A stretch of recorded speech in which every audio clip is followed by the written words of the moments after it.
বাংলাদেশি পণ্য রপ্তানিতে ইউরোপ আমেরিকার বাজারের উপর এখনো অতিরিক্ত নির্ভরতা। রপ্তানি নতুন বাজার বাড়ছে না বাণিজ্যিক কূটনীতির দুর্বলতার কারণে। ব্যবসায়ীরা বলছেন বিশ্বে নতুন বাজার অন্বেষণে গবেষণা সহ একগুচ্ছ ঘাটতি রয়েছে। পরিকল্পিত কৌশল গ্রহণ না করলে রপ্তানি আয় সম্প্রসারণের কাঙ্ক্ষিত সাফল্য অর্জনও কঠিন হবে। সাইদ আরমানের রিপোর্ট। অর্থনীতির বড় চালিকা শক্তি রপ্তানি আয় হলেও এখনও ইউরোপ, আমেরিকা, কানাডার মতো কয়েকটি বাজার বাংলাদেশের বড় গন্তব্য।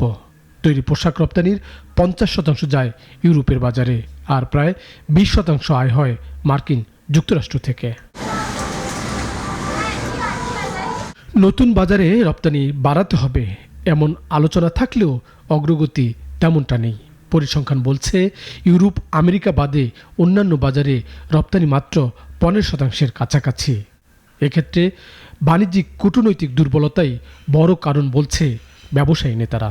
আমাদের এমবিসিগুলিকে যে এমবিসিগুলি এবং আমাদের কনসুলেট অফিসগুলি আছে এগুলিকে সক্রিয় করতে হবে, এবং তারা যদি শুধু এমবিসিতে চাকরি করে, ফরেন মিনিস্ট্রিতে চাকরি করে এটা না দেখে কাজ যদি করে, কাজে করছে না এরকম না, কিন্তু যারা আছে তারা আরো দায়িত্ব নিয়ে আন্তরিকতার কাজ করলে আসলে আমরা নতুন বাজার ধরতে পারবো। উদ্যোক্তারা বলছেন নতুন বাজার নিয়ে গবেষণায় দুর্বলতা রয়েছে, আবার ক্রেতার চাহিদা সম্পর্কে পর্যাপ্ত তথ্য নেই।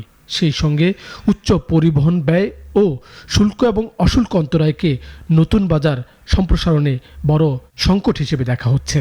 তো নতুন বাজারের ক্ষেত্রে আমরা সরকার বলবো, সরকার আমাদেরকে এই প্রণোদনাটা আরেকটু যদি কনসিডার করে যে একটু ইনক্রিজ করে দেয়, নতুন বাজারের ক্ষেত্রে যারা নতুন বাজারটা ক্রিয়েট হবে বা নতুন বাজার যারা শিপমেন্ট করে তাদের জন্য প্রণোদনা বাড়বে, ইনসেন্টিভটা আরও একটু বাড়াই দিন, সাথে আমাদের সহায়তা করবে আমাদের যাতে ভ্রমণটা নিশ্চিত করতে পারে।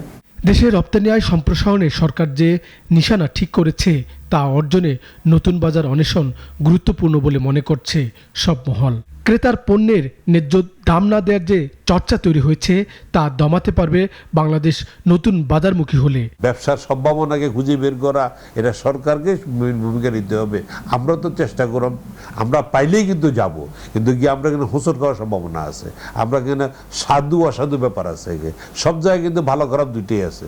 এই ভালো খারাপ কিন্তু যা প্রথম আমাদেরকে পরীক্ষা করে দেয় আমাদের বিষয়গুলি, দেন আমরা সেখানে মুভ করব। বাংলাদেশ এলডিসি উত্তরণের পথে রয়েছে, ফলে শুল্কমুক্ত সুযোগ সীমিত হবে অনেক দেশে। তাই রপ্তানিতে নতুন নতুন গন্তব্য বাড়ানো দরকার।